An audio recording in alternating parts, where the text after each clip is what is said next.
جی السلام علیکم ورحمۃ اللہ وبرکاتہ۔ 3 بیان ذرا میں پڑھ کے آپ کو سناتا ہوں جو آج کے ہی ہیں، اس سے آپ کو صورتحال کا اندازہ ہو جائے گا۔ پہلا ہے جی، آرمی چیف کی سمری آئے یا نہ آئے، دونوں صورتوں میں تعیناتی ہو جائے گی، یہ فرمایا ہے جی رانا ثناء اللہ صاحب نے، وزیر داخلہ۔ دوسرا ہے خواجہ آصف صاحب کا، جو انہوں نے آج ایک ٹی وی پروگرام میں فرمایا ہے کہ سمری ضروری نہیں، جنرل مشرف کی سمری بھی نہیں آئی تھی، وزیر اعظم سمری کے بغیر بھی آرمی چیف لگا سکتا ہے۔ تیسرا ہے جی شاہد خاقان عباسی صاحب کا بیان ہے، وہ بھی ایک ٹی وی پروگرام میں تھے۔ انہوں نے کہا کہ اگر سمری میں اہل آدمی کا نام شامل نہیں کریں گے تو یہ معاملہ عدالت میں بھی جا سکتا ہے۔ سیکرٹری ڈیفنس کی بڑی ذمہ داری بنتی ہے کہ کوئی ایسی کیفیت پیدا نہ ہو کہ معاملہ عدالت میں چیلنج ہو۔ یہ ہے جی اس ملک کے صورتحال، یہ ہے ان سیاستدانوں کا حال۔ آپ اندازہ لگا لیں اس سے کہ ایک صاحب فرما رہے ہیں کہ سمری وزارت دفاع بھیجے نہ بھیجے ہمیں کوئی اس سے فرق نہیں پڑتا، ہم آرمی چیف اپنا لگا لیں گے۔ دوسرے صاحب مثال دے رہے ہیں پرویز مشرف صاحب کی کہ ہم نے ان کو بھی ویسے ہی لگایا تھا، خواجہ صاحب بھول گئے کہ پھر پرویز مشرف صاحب نے کیا کیا تھا سمری کے بغیر لگا کے۔ اچھا، تیسرے شاہد خاقان عباسی صاحب ہمیشہ 10 قدم آگے کھڑے ملتے ہیں ہر موضوع پہ۔ فرماتے تھے جب عمران حکومت تھی کہ مجھے 1 ہفتہ دے دیں، گیس اتنی سستی کر کے لاؤں گا کہ گیس ملک ہو جائے گا۔ آج چھوڑیے خیر، تو شاہد خاقان عباسی صاحب آگے گئے، انہوں نے ایک اہل ڈال دیا درمیان میں، اہل آدمی کا نام شامل نہیں ہوگا تو معاملہ عدالت میں چیلنج ہو سکتا ہے۔ اب بتائیے، کل تک یہ سارے عمران خان کو کہہ رہے ہوتے تھے کہ دیکھیں جی فوج میں تقسیم پیدا کر رہے ہیں، فوج کو ڈیوائیڈ کر رہے ہیں، یہ اپنے کسی آدمی کو آرمی چیف بنانا چاہتے تھے، یہ ان کو باقیوں پہ کوئی بھروسہ نہیں ہے، یہ بس ان کی پورا لانگ مارچ سارا اپنے فیورٹ آرمی چیف جس کو انہوں نے آرمی چیف بنانا تو اس کے گرد گھوم رہا ہے۔ آج فرما رہے ہیں اہل، مطلب کہ اگر 5 لوگوں کی سمری آنی ہے تو اس میں شاہد خاقان عباسی صاحب کا ایک اہل آدمی ہے، باقی اس کا مطلب ہے سارے نااہل ہیں۔ یعنی ہم جو کل تک عمران خان صاحب پہ تنقید کر رہے تھے کہ بھئی سارے اہل ہیں، سارے میرٹ پہ ہیں، سارے محب وطن ہیں، سارے کوئی بھی ایک چیف بن سکتا ہے، آج خیر سے انہوں نے کہا ہے اور معاملہ عدالت میں پہنچانے کا فیصلہ کر دیا کہ معاملہ عدالت بھی جا سکتا ہے۔ خیر ہو، ان لوگوں نے کوئی ایک ادارہ بتا دے، ریلوے، پی آئی اے، سٹیل مل، کوئی ایک ادارہ قدموں پہ رہنے دیا ہو۔ نیب دیکھ لیں، مکا دیا، ختم کر دیا، اور مرے مکے نیب پہ بھی اپنا بندہ بٹھا دیا۔ ایف آئی اے دیکھ لیں کتنی رٹ ہے اس کی، کیا حال ہے اس کا۔ اس کے بعد ایجنسیاں دیکھ لیں جو ان کے انڈر ہیں، کیا حال ہے، مخالفین کے فون ٹیپ کرتے رہو، ان کا پیچھا کرتے رہو۔ اور اس کے علاوہ پارلیمنٹ کا حال دیکھو کہ یہ خود پارلیمنٹ کی عزت نہیں کرتے، پارلیمنٹ جانا گوارا نہیں کرتے، اور ان کے نواز شریف صاحب اتنی مرتبہ پارلیمنٹ نہیں آئے جتنی مرتبہ وہ لندن چلے گئے، اور اس سینٹ میں تو 1 سال نہیں گھسے۔ آخر کار رضا ربانی صاحب کو کہا، انہوں نے کہا کہ میں پھر استعفیٰ دے دیتا ہوں اگر وزیر اعظم نواز شریف صاحب نہیں آتے۔ خیر ان کا بھی کیا، انہوں نے ترمیم لانی چاہیے تھی کہ مجھے امیر المومنین بنا دیا جائے، میرا کوئی بھی نہ کرے۔ تو اس کے علاوہ دیکھیں، کل بلاول بھٹو صاحب وزیر خارجہ اپنے صدر کو دھمکی دے رہا تھا کہ آئینی رول میں رہنا، کوئی ادھر ادھر نہ ہونا، مطلب جو کچھ ہم بھیجیں اس کو منوعاً تسلیم کر لینا۔ اور اسحاق ڈار صاحب جو دھمکی بلاول بھٹو لگا رہے تھے، اسحاق ڈار صاحب پیار بھرے لفظوں میں وہی ان کو سمجھانے گئے ہوئے تھے صدر صاحب کو کہ مہربانی کرنا جو ہم نام بھجوائیں اس کا کر لینا۔ اور آج ایک اہم میٹنگ بھی ہوئی ہے صدر صاحب کی، ایک ہمارے اہم غیر سیاسی شخص سے ہوئی ہے، اور وہ بھی اسی سلسلے کی ایک کڑی تھی۔ پچھلے 3 مہینوں سے جو انہوں نے تماشا لگایا ہوا ہے اس ملک کا، اس قوم کا، عجیب و غریب ہے، پورا ملک بند کر کے رکھا ہوا ہے تقرری پر، اور الزام کس پہ تھا؟ عمران خان پہ۔ ہائے اگر ہم نہ اس کو ہٹاتے تو یہ آ کے اپنا آرمی چیف لگاتا اور ہم پھر جیلوں میں ہوتے۔ اور آج دیکھیں، ایک وہ لندن میں بابا بیٹھا ہوا ہے، اس نے ادھر سے اپنی کام جاری رکھا ہوا ہے کہ اس کا ایک اپنا فیورٹ ہے، ایک باقی بابائے ہیں زرداری صاحب، بابائے فارمولہ ریس کے چیمپئن جو ہمارے پاکستان میں آج تک ہیں، یعنی جتنی بھی ڈیلیں ڈھیلیں ہوئی ہیں اس میں ڈائریکٹ یا انڈائریکٹ ایک دو کو چھوڑ کے زرداری صاحب شامل رہے ہیں، وہ ان کا ایک اپنا فیورٹ ہے۔ اور اس کے علاوہ پاکستان تحریک انصاف کا بھی ایک اپنا ایک فیورٹ ہے۔ تو ان ساروں نے ملا کے کیا حال کر دیا، ایک فوج بچی تھی۔ آپ کو یاد ہے جسٹس فائز عیسیٰ صاحب کے فیصلہ حق میں آیا جو ان کے اساس سے ذرائع آمدن سے زیادہ کا جو کیس چلا تھا، تو جب ان کے حق میں فیصلہ آیا تو بلاول بھٹو صاحب نے خوشی کا اظہار کرتے ہوئے کہا کہ خوشی ہے کہ ڈیموکریٹ کے جج کے حق میں فیصلہ آیا۔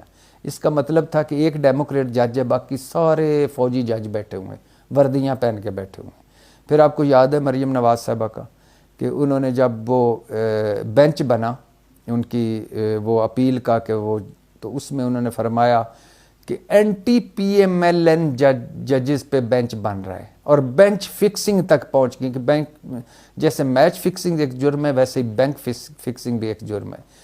تو anti P M L N ججز، مطلب اس کا مطلب ہے ان کے خیال میں کچھ پی ایم ایل این کے حامی ججز بھی اندر موجود ہیں۔ اور اس کے علاوہ نواز شریف صاحب نے ادھر ایون فیلڈ میں بیٹھ کے ایک بیان ٹھوکا جب وہ فائز عیسیٰ صاحب کے حق میں بیان ہے، تازہ ہوا کا جھونکا، سمجھ سکتے ہیں تازہ ہوا کا جھونکا، کیونکہ حدیبیہ اوپن اینڈ شٹ کیس، حدیبیہ جیسا اوپن اینڈ شٹ کیس فائز عیسیٰ صاحب بھی اس کی نے بند کیا تھا، اور انہوں نے یہ بھی کہا تھا کہ جب تک کیس چلے تب تک میڈیا اس پر کوئی بحث نہ کرے۔ لیکن ہم پھر بھی سمجھتے ہیں کہ فائز عیسیٰ صاحب ایک معزز، محترم اور قابل احترام ججز ہیں، اور سارے ججز ہیں، مگر اس طرح کلاسیفیکیشن کرنا کہ اے تیرا جج اے میرا جج، اے تیرا جرنیل اے میرا جرنیل، اے تیرا بیوروکریٹ اے میرا بیوروکریٹ، اے تیرا صحافی اے میرا صحافی، یعنی ہم نے اس ملک کو تقسیم در تقسیم کر دیا ہے۔ اور یہ ایک ہی سانس میں پی ڈی ایم حکومت سارے جو الزام عمران خان پہ لگاتی ہے وہ سارے کام خود کر رہی ہوتی ہے۔ یعنی شاہد خاقان عباسی صاحب جو سابق وزیر اعظم ہیں، وہ کیا فرما رہے ہیں؟ کہہ رہے ہیں اہل آدمی کا اگر نام شامل نہ ہوا، بھائی نااہل کہاں سے آ گئے؟ کوئی امتحان آپ نے لیا تھا 6-7 لوگوں میں سے باقی فیل ہو گئے تھے تو ایک پاس ہوا تھا، آپ چاہتے تھے کہ وہ آ جائے، باقی جو فیل ہوئے ان کو نکال دیے جائیں۔ اہل کی ڈیفینیشن کیا ہے؟ کچھ سمجھائیں آپ اہل کی ڈیفینیشن۔ آپ کا پسندیدہ اہل ہے، باقی سارے نااہل ہیں۔ اور اسی طرح رانا صاحب اور خواجہ آصف صاحب نے تو قصہ ہی مکا دیا، وزارت دفاع کو فارغ کر دیا، انہوں نے کہا جی ایچ کیو کو فارغ کر دیا، انہوں نے کہا سمری وزارت دفاع ان سے نام مانگے، وہ سمری بھجوائے، وہ سمری آئے، پھر وہ آنے کے بعد صدر صاحب کے پاس جائے، پھر صدر صاحب واپس بھجوائیں، پھر نوٹیفیکیشن ہو۔ اس سے اچھا ہے یار جھنجٹ ہی مکا دو، کوئی آئے سمری نہ آئے، وزیر اعظم لگا سکتا ہے۔ ان کو شوق نہیں ابھی ان کے ختم ہوئے اپنا پسندیدہ آرمی چیف لگانے کے۔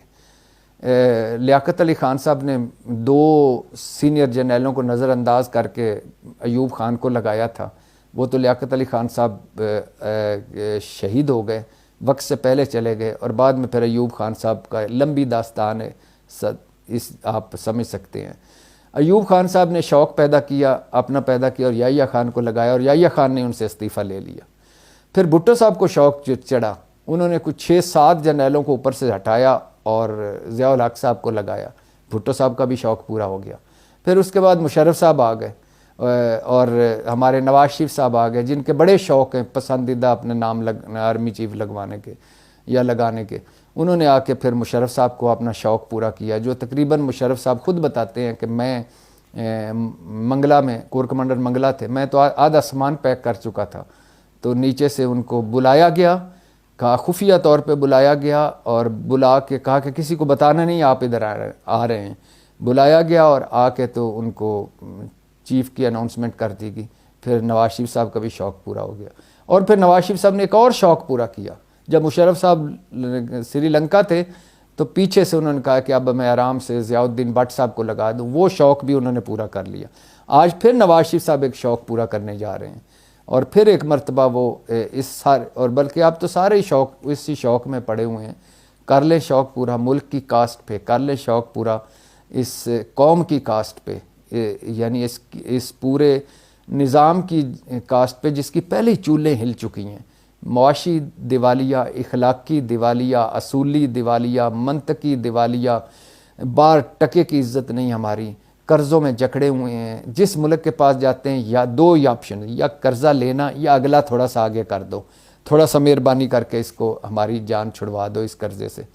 تو کر لیں آپ بھی سارے شوق پورے کر لیں. یعنی آپ اندازہ کریں ان کے ساری عمر انہوں نے کبھی نہیں سیکھا، ماریں کھائیں، جیلیں کاٹیں، حوالاتوں میں پڑے رہے، دھکے کھائے، سڑکوں پہ رلے، مگر شوق وہی ہیں، نوابی شوق نوابی ہیں، شوق خیر سے نوابی ہیں کہ بندہ اپنا ہی ہونا چاہیے. خواہ وہ ایف بی آر ہو، خواہ وہ ایف آئی اے ہو، خواہ وہ پولیس ہو، خواہ وہ فوج ہو، جہاں بندہ اپنا بیٹھا ہو. بھائی آرمی چیف آرمی کا ہوتا ہے. آپ کو ہر مرتبہ یہ سمجھ نہیں آئی، آج بھی پھر وہی شوق ہے. ہر کوئی اپنے اپنے چکر میں بیٹھا ہوا ہے اور ایک پاؤ بھر گوشت کے لیے پورا پورا بکرا اور پورا پورا اونٹ ذبح کری جا رہے ہیں. بربادی پھیری جا رہے ہیں، اس ملک کی بربادی پھیری جا رہی، اگلی آنے والی نسلوں کی مذاق بنا کے رکھ دیا ان لوگوں نے، ان کارٹونوں نے، ان بنارسی ٹھگوں نے، ان جعلی نیلسن منڈیلوں نے. کوئی چولہے ہلا کے رکھ دی ہیں. آپ دیکھ لیں پچھلے 1.5-2 مہینے سے آپ ایک فلم چلائیں اپنے ذہن میں، کس کس ارسطو نے، کس کس افلاطون نے، کس کس سقراط نے کیا کیا بیان دیے ہیں اور کیا کیا اپنا کچھ کیا، تقسیم کر دیا اس ملک کو، بربادی پھیر دی اس ملک پہ. اور ابھی آج ایک نئی ٹرینڈ چل پڑا ہے، یعنی کھل کے لڑو. اور پھر اینڈ پہ ہمیں کہتے ہیں پوپلا سموں نہیں، وہ جو بابے بوڑھوں کے منہ ہوتے جس میں دانت نہیں ہوتے، پوپلا سموں بنا کے سیاست نہ کرو اور اس کو ہمارا آئینی ڈالا ہے، اس کو ڈسکس نہ کرو. خدا کے لیے یار، آج 3 بیان رانا صاحب، خواجہ آصف صاحب، شاہد خاقان عباسی صاحب، تینوں آپ کتنے سیزنل قسم کے سیاستدان ہیں. کب سے اس سیاست میں ہیں؟ 2 کہہ رہے ہیں سمری کی ضرورت ہے، تیسرا کہہ رہے ہیں اہل آدمی. ساڑی نظر جڑا اہل آدمی ہویا نا، اگر وہ نہیں آئے گا تو کوئی بھی نہیں آئے گا.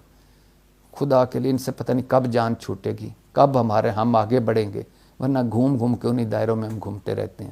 اللہ پاکستان کی حفاظت کرے، اللہ کرے کہ وہ انور مقصود صاحب کا میں ایک کلپ دیکھ رہا تھا، وہ کہہ رہے تھے یہ لگ رہا ہے کہ آرمی چیف کا سلیکشن نہیں الیکشن ہو رہا ہے. اور اللہ کرے کہ وہ جو بھی آئے ہے آرمی چیف، میری نظر میں تو سارے اہل ہیں، سارے تجربہ کار ہیں، سارے میرٹ پہ ہیں، سارے محب وطن ہیں. اللہ کرے اگلا آرمی چیف آئے یا جو بھی فیصلہ ہو، اللہ کرے اس ملک کے لیے اچھا ہو، ہمارے لیے اچھا ہو، قوم کے لیے اچھا ہو، اور ہم مزید تقسیم، مزید لڑنے اور مزید گالم گلوچ سے بچ جائیں. اب کپڑے پھاڑنے ہی رہ گئے ہیں یا کپڑے اتارنے ہی رہ گئے ہیں. اللہ ہم سب پہ اپنا فضل کرے. پاکستان زندہ باد.